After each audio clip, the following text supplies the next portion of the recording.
Hi കൂട്ടുകാരെ, ഇന്ന് നമുക്കിവിടെ 4 മണിക്ക് ഒരു അവിൽ പഴം വിളയിച്ചത് ഉണ്ടാക്കാൻ പോവുകയാണ്. അത് ഞാൻ എടുത്തേക്കുന്നത് അവിൽ, 2 ഏത്തയ്ക്ക അരിഞ്ഞത്, മുന്തിരിങ്ങ. എൻ്റെ കയ്യിൽ അണ്ടിപ്പരിപ്പില്ല, അതുകൊണ്ട് ഞാൻ കപ്പലണ്ടിയാണ് എടുത്തേക്കുന്നത്. പിന്നെ തേങ്ങ, പിന്നെ ശർക്കര പാനിയാക്കിയത്. അപ്പോൾ നമുക്ക് ഇത് ഉണ്ടാക്കാം. പിന്നെ ഇവിടെ കടലപ്പരിപ്പൂടുണ്ട്, ഞാനത് വിട്ടുപോയി. ഇവിടെ പാത്രം വെച്ചിട്ടുണ്ട്, നമുക്കതിനകത്തേക്ക് കുറച്ച് നെയ്യ് ഒഴിക്കാം. നെയ്യ് ഒഴിച്ചിട്ടുണ്ട്, ഞാൻ തീയും കുറച്ച് വെച്ചിട്ടുണ്ട്. നമുക്കതിനകത്തേക്ക് കപ്പലണ്ടി ഇടാം.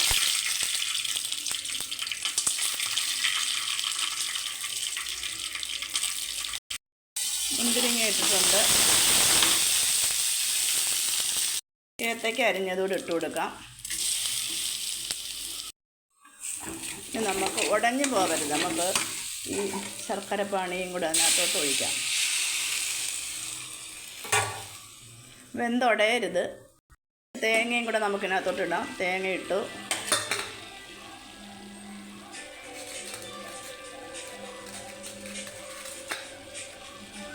മധുരം കുറച്ചേ ഇട്ടിട്ടുള്ളൂ, അതുകൊണ്ടാണ് ഈ കളറ്. മധുരം കുറച്ച് മതി, പഴം ഉണ്ടല്ലോ. അപ്പോൾ ഇവിടെ എല്ലാവർക്കും മധുരം കുറച്ച് മതി, അതുകൊണ്ടാണ് ഞാൻ മധുരം കുറച്ചിട്ടത്.